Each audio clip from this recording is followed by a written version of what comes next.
Please, others.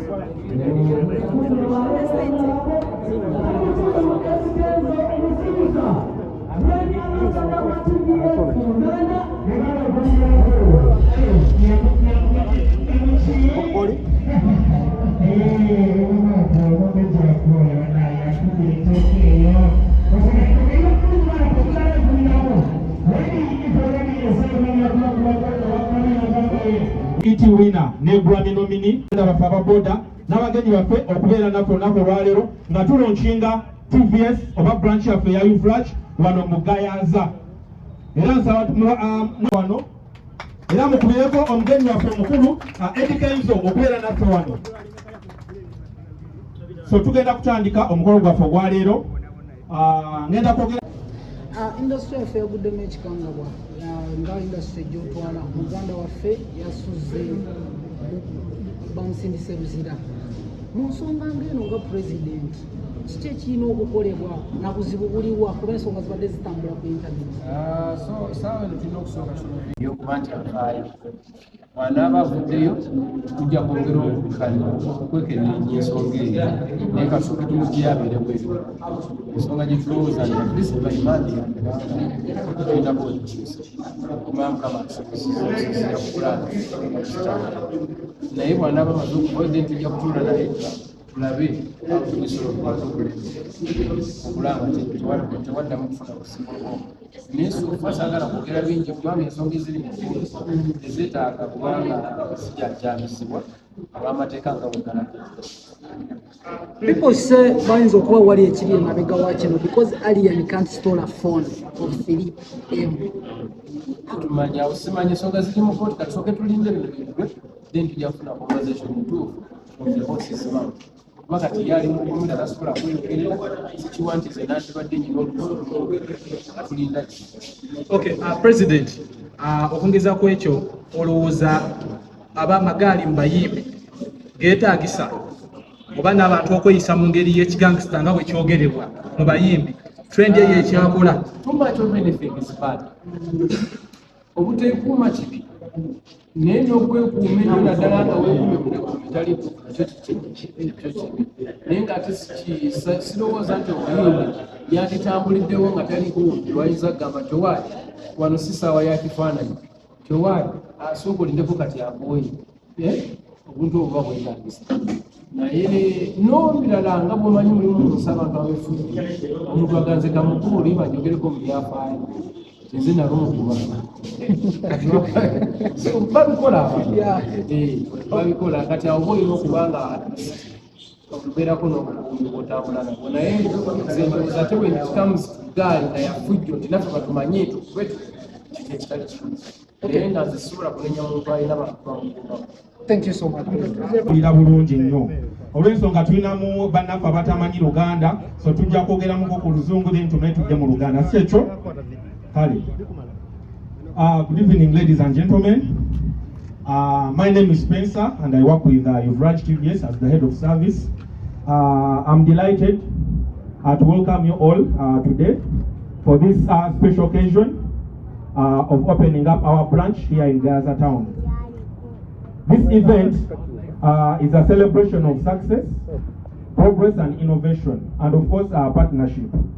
So we are pleased to have you all. Era tubasanyukidde baganda baffe okubeera wano kubanga Uvraj guno omukolo ebukolo okwongera okugaziya amatabi gaayo oba n'enkolagana yammwe ffe n'aba Boda ne community okutwaliza wamu. First of all, allow me to acknowledge our distinguished guests today, starting with the incredible team from TVS Motor Company. we have Mr. Neil, who is the head of Spares, Oil and Accessories, International Business. I think you can stand for recognition, sir. Then with us also, we have Mr. Dapan, who is the Regional Parts and Oil Manager. Your dedication to supporting the Uvraj team and the TVS here in Uganda is very commendable, and we thank you for that. I also extend a warm welcome to our very own Uganda's ambassador, Senior Presidential Advisor on Creative, BET Award winner, Grammy Award nominee, Mr. Eddy Kenzo, who is also the brand ambassador of Uvraj TVS. Thank you, sir, for coming, and thank you for always being part of us. A big thank you to our director, Mr. Akash sir. Mr. Akash sir is the founder of TV of Uvraj International in Uganda.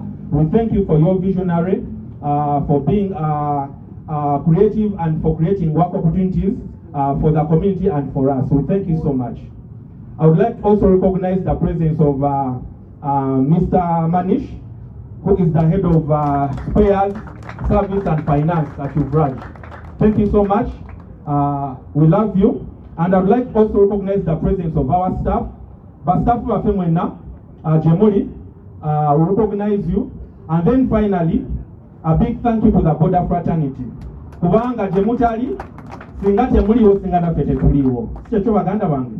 Plus the entire community, our neighbor, the corporate bodies, the garages, you know, that we partner with. Singa temuliwo ba makanika singa na fete tuliwo. Kubanga spare parts zetuleta mwabazigula. Ne pichi zetutunda ba makanika bamwe babazikanika. So tubebaza era tuli ba mukisa nnyo okusanga nti tuli wano era twabegaseeko okwongera okugaziya n'okutondawo emirimu mu kitundu kino. So the Uvraj journey has been one of a passion and commitment.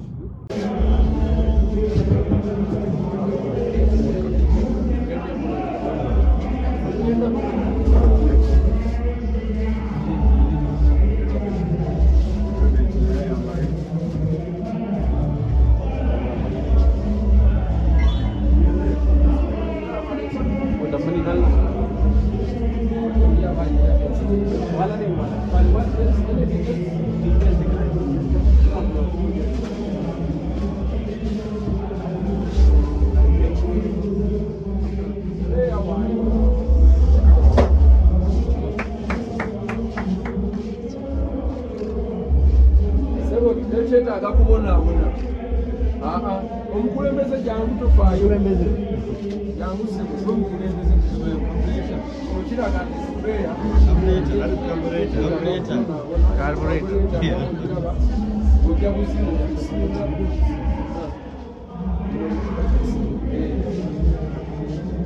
clutch plates complete.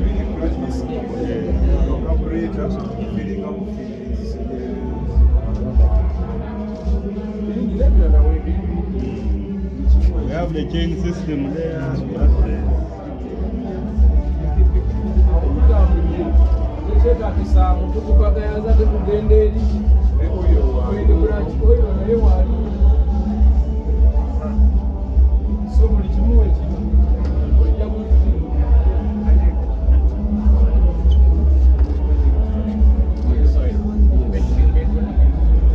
This is made for TVS.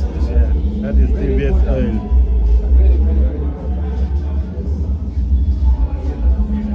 Eddy Kenzo, tusanze okulaba soko obuze kuba okulaba. Abaana bagamusizza nnyo bonna gye bali Mukama mulungi. President, abayimba abasinga endorsement nga zino tebawangaalira guba mwaka gumu n'osanga nga kampani okugobi. Okikoze otya okuwangaala ne Uvraj? Mazima bwenkanya olina okubeera honest ne babosi bo nga bwebaba bakwetaaze bakufuna olina okurespectinga endagaano ekikulu kyakuba kyendagaano kiti wewayiribira ku boda oba okutambulirako oba wakivugako tetumanyi naye tumanyi nti wagitambulirako nnyo biki ebize bikyuka mu mulimu gwa boda? boda eno ekisookera ddala ezeekyuka mu yo mu nkola yaayo tezaali bwezi. Boda zaali okugivuga kyetaagisa amaanyi mangi, naye kati yagonda yafuuka nnyangu kubanga etambula, n'amafuta edda zanywanga nnyo, naye kati naddala ivulaje tuyambye nnyo okula nti esaza amafuta buli byalinga byakusamba n'osamba, naye kati osobola osamba bwekuyagala, naye ate era bwekuyagala osobola okwekubira ku sere n'otambula butambuzi. oyogera Okozi n'abantu okugittanira nnyo kati olimu abantu bakwagala. oyogedde ku nsonga ya pamiti y'ababoda nti babakyaginga nnyo emisoso emingi ng'emmotoka era biri ku tteboyo, ensonga ziri zitya? Ya boda olaba nga atlist bagiwanika owaboda omusasasula kyekilaisensi n'owomotoka, ekintu ekyendowooza nti tekirifuya, naye tugezaako okwogera n'abakulu abakola polisi ezo kulanga atlist bateekawo President Eddy Kenzo. President Eddy Kenzo, omu ku chairman w'aba stage ba Boda alina ensonga egyatuusizza ey'abayimbi okukyusaamu mu ngeri gye basengekamu ebigambo byabwe mu nnyimba zaabwe. President Kenzo, sense okulabako. Bulijjo neegomba nnyo okusinkanako maaso ku maaso, nyina emboozi yo nnene. Esooka olina eddoboozi ddene wajjajja mwami. Abavubuka ba bodaboda yekasanga tebaagala kusinkana pulezidenti w'eggwanga lino. Tulina ebintu byaffe netwagala omugamba. Mmanyi bwe ŋŋamba ŋŋambira ddala omuntu omutuufu. Toliko bbaluwa nkwetuukidde, nze sipiika wa bodaboda Kasangati. Twetaaga okusinkana pulezidenti w'eggwanga lino. Ekisookubiri ekisembayo gy'oli gwe pulezidenti w'abayimbi. Tukutasaba ssebo nga tukwegayiridde tugambire ku bayimbi bo, era nga pulezidenti w'abayimbi abayimbi batereeze mu bintu byabwe. Oba ebintu ebitandise okusona ku bayimbi tubalinamu essuubi ddene, naye tubona ebintu byatandise kati n'olina okuba oluyimba muteekeyo gujjeyo ekikyeto kyaki abaana ali ku tivi ebintu ebitalina makulu. Pulezidenti ssebo tukwegayiridde abayimbi bakyuseemu enkutitiki bajja bintumakulu. Pulezidenti nsanyuse nnyo n'asabika nnyo ssebo nga nkusinkanyeko kuba abavubuka bakasanga tawuni kanso bodaboda twagala laba pulezidenti wa ggwanga lino. Tweyanza tugenda kwogeramu nga tumaze wano kweyensonga ey'abavubuka okuba nga bava ku kalica ku nnono ne batandika okukwata ebigambo ebyekusifu ne babiteeka ku ngulu mu ati. Ekyo ssebo nakyo tugenda kubanga naga tuli mu kukiteesaako tulabe engeri ekiyinza okuvaawo ne ku UCC. Tugenda kulaba nga UCC ekola regulations okulaba nga at least tetuva ku nnono ya bufirika kuba wadde world trends bwe ziri mu nsi naye tulina osigala nga tuli bafirika ate abalina culture kubanga tulina abaana ab'okukuza. So webaleseba okuleeta ensonga eyo naye ng'ebadde ku ttebo. Honestly ensonga ye ekutta akati eggwanga lyonna kansubire nti ne bayimbi bannaabwe ekibali bigambo bino abantu abayimbanga edda babikwekanga kubanga abayimbi bonna bawuli mu nnyimba ezife babiyimba naye ng'engeri gye babiyimbamu nsabike ng'omwana omuto tayinza kukibula bantu batandisa okugenda direct nnyo kintu kye tulowooza nti kikontana n'obuwangwa obwa culture yaffe ng'abafirima. Should we think that social media, mostly TikTok, yebaleetedde okuyimba ennyimba ezo? TikTok ono avuzeemu ku bantu speed both nennyini abayiiya n'abawuliriza kuba abawuliriza banyumirwa nnyo ebintu ebyo naye oluusi biwabya bano abayiiya naye tujagezaako okwogera nabo kuba at the end of the day oyinza obutamujjako lwayite yakwogera naye ndowooza abakalicho leaders bajja tuyambako naddala okutwalisa wamu ne ministries eziri mu layini ya culture bayinza okutuyambako okuteekawo amateeka agakugira abantu okwogera ku kyasaanyi ddala ebyebusibu kuba ne Katonda alina ensonga lwaki abantu bano abaleeta ebigambo ku ngulu nga bandi bikwese bayinza oba bali innocent nga president gw'ogamba bakosebwa batya? Abanye abali innocent.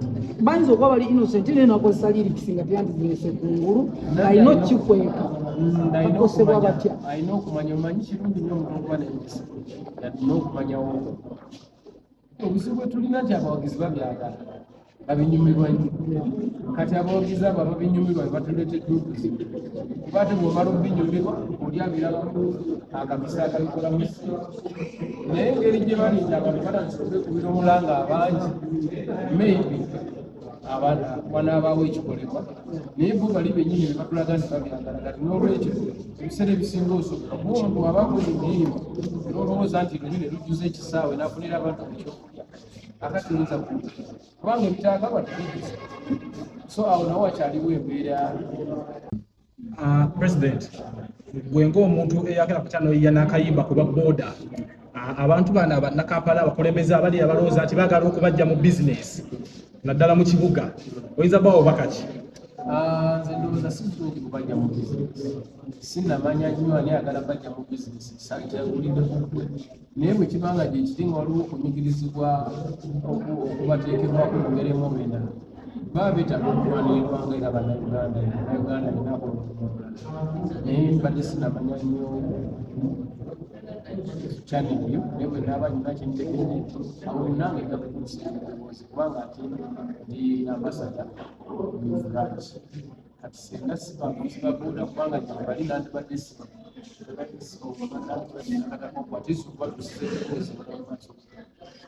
bodaboda bajja ebintu bingi byebakola ebirungi naye waliwo nebibi ebibongerebwako ngaekitereeza waliwo ekyetaaga okutereezebwamu nzomanyi ndi mukulembeze byendabye bingi kampani yaffe eno badde nsaba ebiri yanjawulo ku kampani endala bwe nzija wano piki eno nenjitwala nenjivuga kituufu eba ku ndagaano naye waliwo ebintu bye munsaba okuleeta nga sinnagifuna ng'ebbaluwa ya illustrator ng'ebbaluwa ya chairman wa stage eyo lwaki bwe muba mukwata kiraya nti wange mumusalirako eyo gy'abaali kasa apo ebalaga nti wuuno temudda eri ffe bakulembeze tuyinza okuba tulina pulaani b kwekyo ekiba kimubanjibwa tuyinza okwekolamu omulimu nga stage tugamba amemba waffe ayina siseemu empewo mu wiiki 2 ffe katugende ku akawunti yaffe tusasule ali eyo then ogenda ne mumusalirako eyo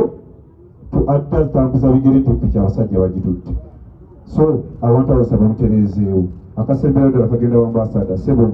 I think I should speak English on this one. This man had a very good point. He's a leader on Boda stage here in Kasangati. So he's saying, instead of arresting these people of a loan from somewhere, why don't you first come and speak to the leaders on stage, and then they can also find, or at least they have a plan B.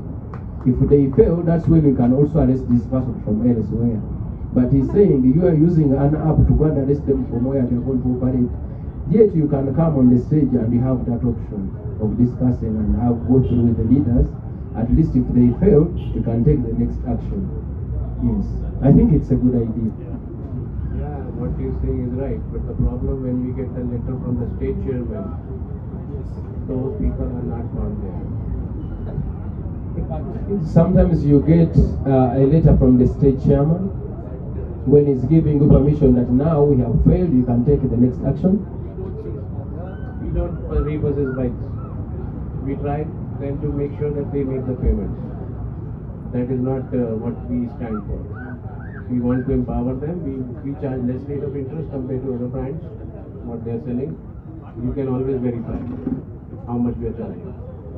Good everybody, it's a great pleasure to welcome you all at the launch of this new branch of your branch TVS here in Gayaza, which itself is a testament to a continued growth and commitment to serving our customers across Uganda. Today we are honored to have distinguished guests with us from TVS Motor Company. We are joined by Mr. Neil Mishra, Head of Spares, and then Mr. Darpan, whose regional business head for Spares and Accessories. Their support has been instrumental in our success and growth as a brand. Now, we are also privileged to have Uganda's very own Eddy Kenzo with us, Senior Presidential Advisor on Creatives, BT Award winner, Grammy nominee for twice, and the proud TVS brand ambassador. Eddy Kenzo's influence and connection with the community truly represent what TVS brand stands for. So please join me for welcoming them warmly as they share their thought with us. Mr. Neil, let Mr. Neil speak, then Mr. Eddy will speak. Thank you very much. Thank you, Mr. Eddy. It is an honor to have you here. And very, very good evening to all of you. I am Neil Kamal Mishra. I am taking care of spare parts for TVS Motors. I would also like to thank Mr. Yuvraj for Yuvraj TVS and Mr. Akash for opening this branch.